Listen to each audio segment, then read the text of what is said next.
bigger. Try not to stop in the middle, please. Make sure you are heading down a little bit towards the other side, just because we do have quite a bit of people coming in. We need to make sure everyone gets a seat. Thank you so much, folks, for your help, your cooperation. Very much appreciated.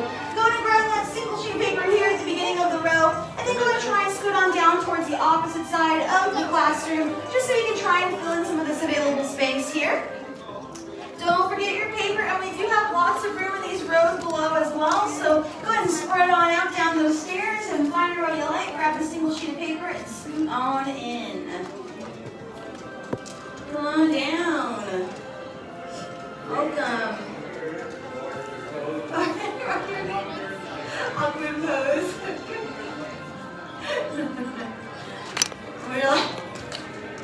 What if I did that before coming? I'm just like, I'm not even talking. Like really awkwardly. Good times, good times. All right, how's everyone doing today? All right, I can do better than that, right? How's everybody doing today? There we go, excellent. My name is Sam, I'll be your artist for this class. Up top, this is Thomas over here. Everybody say, everybody say hi to Thomas. Hi, Thomas. Like the awkward. Yeah, he's here to help you out if you need anything at all.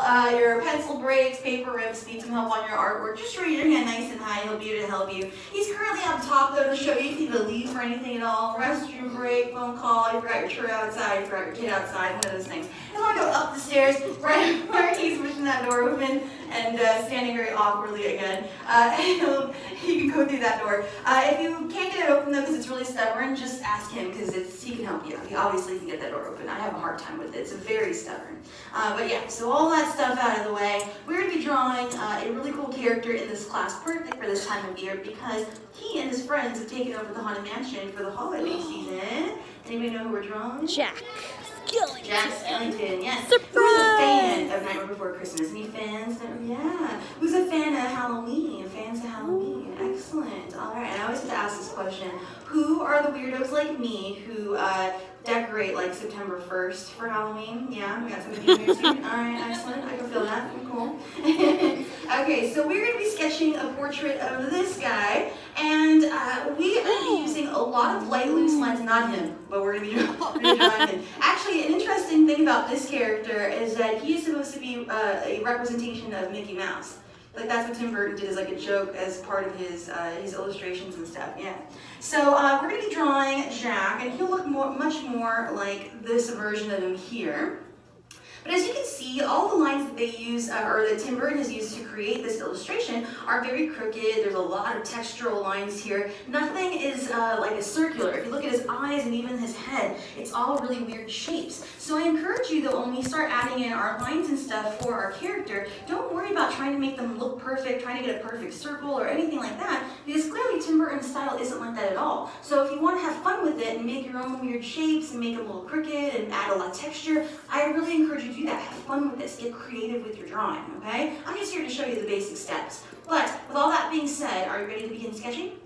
Yeah. Awesome. Okay. Most important rule when we do this, make sure you keep your lines super light so you can go back and decide which stuff we want to darken in because we have no erasers. But in rough sketching, we don't use them. So what we're going to do is build a circle about the size of an orange or baseball towards the top of our paper. And as we're building this, remember, you don't have to make it a perfect circle. So I'm actually going to let mine be a little bit on the crooked side, because I want to add some of that cool texture to my drawing. So leave it a little bit on the crooked side there, and I'll build from it after that with my dark lines. But what I want to do next is adding what we call construction lines to really help us decide which way he's going to be looking. So I'm going to have him looking towards the left of my paper. From the top center of my shape to the bottom center of my shape, I'm going to bend a line that looks like a stretched out C-shaped curve, just connects to those 2 points. This is showing us where the center of his face is. So this is what we call the eye line. So it looks like you took a plus sign and you wrapped it around a ball. That's what we want to get with those lines. So we make this a little bit more of like a dimensional shape. It looks like a sphere rather than a flat surface. But that's actually the most that we're going to add in for his head right now. We're going to move down and start adding in all the cool stuff like his neck and his bow tie. His neck is really simple. It's just 2 lines sitting really close together to make it look like he's got this bony neck. And it's not going to be straight up and down, but I'm going to angle it just a little bit to the direction that he's facing, just a little bit to the left there. And then once you have that neck in place, we're going to add in his bow tie underneath that neck. Does anybody know what his bow tie is? skeleton. It's a bat, yeah. So the center is the bat's head or the skull. It's not gonna And when we spell add this in, the bats. shape is going to look like an upside down candy corn. So we'll start with a small rainbow right at the very bottom of his neck. And then adding in 2 curved lines that come together to make it look like that candy corn shape. Now to make this look like a bat, we're going to add in some ears, which makes absolutely no sense anatomically if you think about a bat skull. But we're going to place these in anyway because, you know, Disney. So let's go ahead and add in some upside down letter V's. It's true, like fishes have tongues and all kinds of stuff in the Disney World. Ducks can like blow kisses and eat churros and things, right? And Donald's lips, it's like, but it's like a bill, it's kind of weird, it just freaks me out. But we're gonna add in some eyes in this bat. Sorry, it's like a art thing. We're gonna add in some ovals for this bat, and because he's not gonna be facing straight ahead, he's gonna be looking the same way that Jack is. The eyes are gonna be doing the same thing that Jack's are. So if you wanna add in that construction line, you can. If you wanna just do it, you wanna eyeball it, get it? Eyeball. If you wanna eyeball it, you can do it that way too. Tough crowd, that's honest. So we're gonna add in a small oval on the left here, and then a wider oval on the right. And that just plays with perspective. It tricks our eyes into making it look like some things are closer to us, they look bigger. Other things are further away, they look smaller. I'm going to use a dark outline to lock in the entire shape of the bat from the outside. I'm not going to lock in any of those lines along the inside other than the eyes themselves, but everything else here on the outside can be darkened in. And then once you have the bat head in place, or the bat skull, we're going to add in the wings of the bat on either side of his head. And we start off with it looking like cat whiskers. So just very lightly, you can add in 1, 2, and 3 flicks of your pencil on one side, and then 1, 2, and 3 on the other.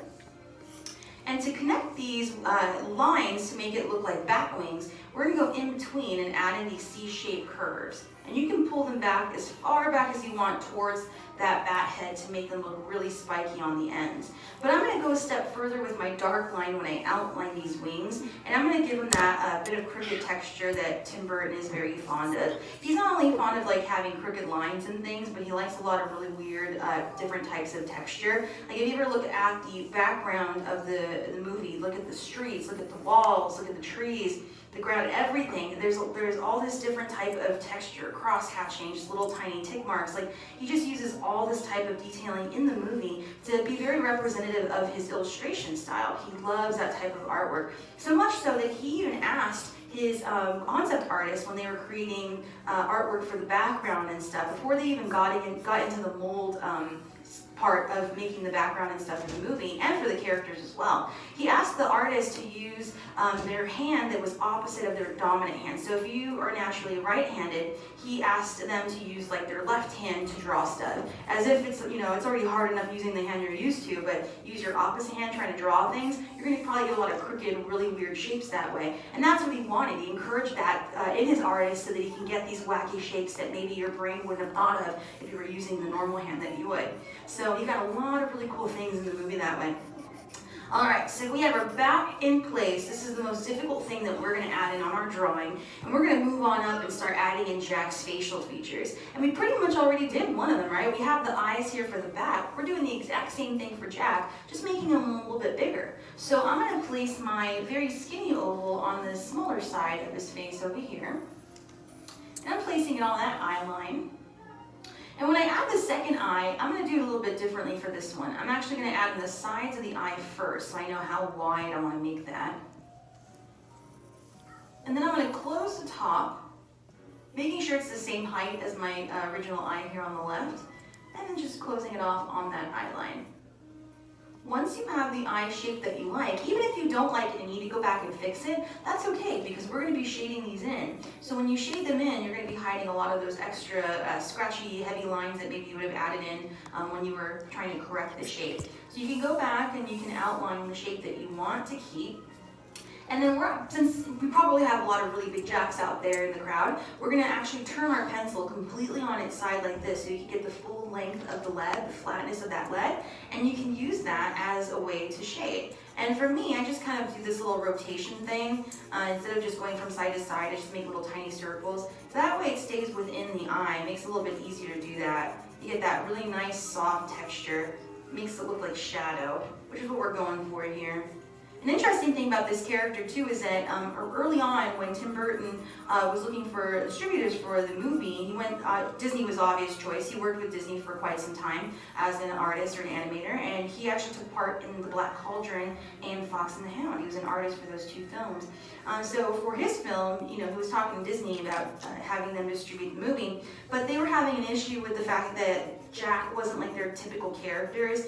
He didn't have pupils, so Disney thought rather that it would be very hard for people and kids to connect to the character, being that he looked a little on the creepier side. So they suggested to Tim Burton, can you add in some pupils so we can talk? And he's like, no, that would look really weird. Pupils and like a skeleton head? It's just like, But then they had to do it with Coco, right? Yeah, so it's not the same. They're like, we got our skeleton with pupils anyway. Tim Burton, we got you in the end. Yeah, but no, so he was like, I'm putting my foot down. They want my character to stay this way. I just envisioned it this way. And it's good that he did, right? Because this movie, it like did amazing. It's 1993 is when this movie came out. We're still talking about it. There's still merchandise being sold. Hot Topic has stayed in business because of this guy. So let's just put it that way. It's doing really well, right? So yeah, he didn't need the pupils whatsoever, and he looks really cool. People still connect to him, right? How many of you really like this character a lot, even the way he looks? Like, yeah. So as an artist, as a person, you want to stick to your guns if you really believe in something. Walt Disney did it, and Tim Burton did it, and look where they are. Rich. Alright, so we're going to add in some nostril holes here for our awesome skeleton. Just little dots or little curve lines for his nose, right there where the plus sign is. We connected those two lines there. And you want to give him a smile, a frown, or a squiggly smile, whatever you want to do with his smile, go right ahead. You can give him any type of facial expression you want. For me, I'm just going to give him a typical smile, so I'm going to go underneath the eye line over here on the left, and then when I start bringing this over here on the right, I'm going to go right up to that eye line, and I'm also going to add a little curl to his smile there. And that is just an artist preference. If you want to give him just a little curved line or something, or nothing at all, you don't have to do that. But if you also want to leave him without his teeth, he does look cuter. With them, he looks pretty cool too, so I like to give him the teeth. I give him a lot. Yeah, it's pretty cool too. Stop making fun of me, Thomas. All right, we're gonna go back in and we're gonna lock in any line that is still on the lighter side. So his head, his skull is definitely lighter for me. I'm gonna use a line I like here. You can even adjust it as you go. So if you wanted to smooth it out a little bit more into a circular shape, you could. The neck should also be darkened in on my drawing as well. And then I'm also going to do a little bit of shading right underneath his chin. And we call this a gradient shading. It's so much you start better off than very mine. light, and then you go a little bit darker right where the sun or the light is probably not hitting him as much. Yeah, totally. And then just go lighter from there. Anything else that you want to add in on your drawing that you feel will make it look even cooler, go right ahead. I've seen people give him like a fro or like a mohawk and some sunglasses. Anything you want to do, by all means, get creative. The most important thing you should leave on your artwork as an artist should be what? Your signature. Find a blank spot somewhere next to Jack Skellington, the Pumpkin King, and sign your name. He's the Bone Daddy. All right. Yes, right. So in the end, how did we do? Did we have fun? Yeah. Yes, I like it. All right. I want to see how these drawings turn out before we get out of here. So I'm going to count to 3. And when I count to 3, lift your boards up nice and high and show them off. All right? 1, 2, 3. Jack Skellington. Very nice. Look at these awesome bow ties. I like it. Everyone has really dark eyes too. Great job. Excellent work down here too. Nice technique I'm seeing here with this line work. Beautiful. Added in the Santa Claus hat. Excellent work. Great job all the way in the back too. I can see all that detailing from here, the shading and everything. Excellent work in the very back row. These are wonderful. I think they're dead on. You all passed the class. Give yourselves a round of applause for passing. Great job, everyone. Excellent. All right, folks. Well, I had an excellent time showing you how to sketch Jack. If you want to join us again, we're going to stay in Halloween Town with a couple more characters. We'd love to have you back for that. If we don't see you, enjoy the rest of your stay at the resort. The class is dismissed. Bye, everyone. Let's give Sam a great big round of applause before she gets away. Hey, thanks, Sam. Appreciate it. Thank you so much for sketching with us. We hope you had a good time. Now, before you go, please remember to place your board right up against the bench with the pencil back in the spring. We'll be using it for the next